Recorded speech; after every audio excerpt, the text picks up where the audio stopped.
Coming off two of their worst defeats of the season, the Miami Heat came into their home game on Thursday night against the Los Angeles Clippers looking for a win in the worst way.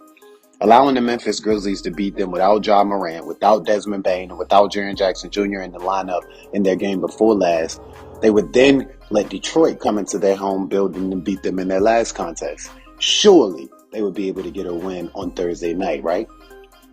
Well, the game started out a bit back and forth, with the Clippers able to actually go up by double digits early on. But then the Miami Heat proceeded to make a comeback, fueled by the efforts of Jimmy Butler, Caleb Martin, and Bam Adebayo. While it was Jimmy Butler who set the pace for the Miami Heat all throughout the game, it was Caleb Martin that decided to enter the realm of being the best player on the floor for the second quarter of the game. Finishing the first half with 16 points, 4 rebounds, and a slew of other counting stats, Caleb Martin hit a big three to close the half and send the Miami Heat into the halftime break, ready and willing to come back out in the second half and do what was necessary. And a huge part of doing what was necessary in the second half was the play of Bam Adebayo. Finishing the game with a 31-point double-double, Bam Adebayo would play one of his better games of the season.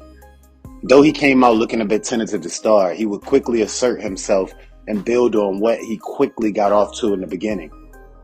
Again, back to that tentatively looking start, Bam Adebayo seemed to be sizing up the game, figuring out his plan of attack, as the first shot he took, and actually one of the first shots of the game, was a perimeter mid-range jump shot over Zubac. Well, when that one didn't go, he seemed as though he didn't want to do much else, but he quickly began to assert himself in the paint, finishing most of his shots on the night. Carrying the Miami Heat throughout the third quarter, that's how they would enter the fourth period. Entering the fourth period needs someone to also step up big in order to help them get the win. It would essentially be Jimmy Butler along with the rest of his teammates. Having an off night, Tyler Butler will open the period by hitting two huge shots to get the Heat off to a good start. The quarter would go on in the back and forth affair, with the game still in contention throughout until Jimmy Butler decided that he was going to finish it in the end.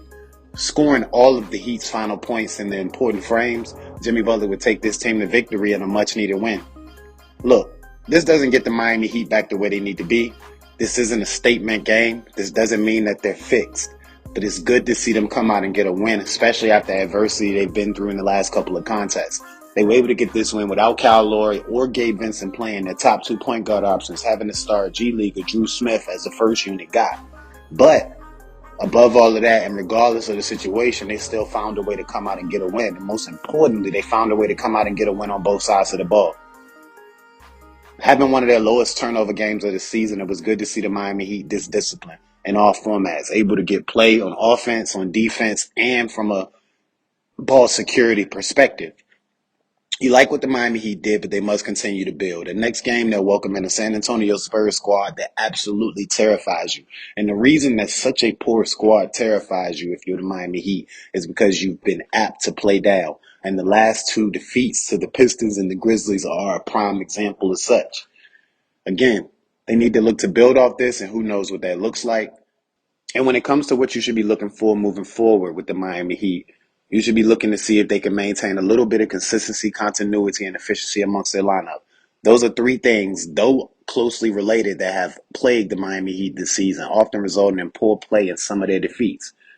Looking ahead, again, you have the Spurs coming in on Saturday, followed by the Pacers Monday, the Thunder next Wednesday, the Rockets Thursday, and next Saturday facing the Spurs again for the NBA Mexico City game. You look for the Miami Heat to be able to do some good things across this 5-game stretch, facing off against a couple of teams that you don't expect to see when the postseason begins, and a Pacers squad that could make things interesting. The Miami Heat should be able to rack up quite a few wins over these next couple of games. That also should tell us a lot about the Miami Heat and where they plan to go moving forward. If they plan to be the team that we all thought they could be coming into this season, though they ran it back and though many might have had problems with that running it back, then they better go ahead and start handling their business, and quickly.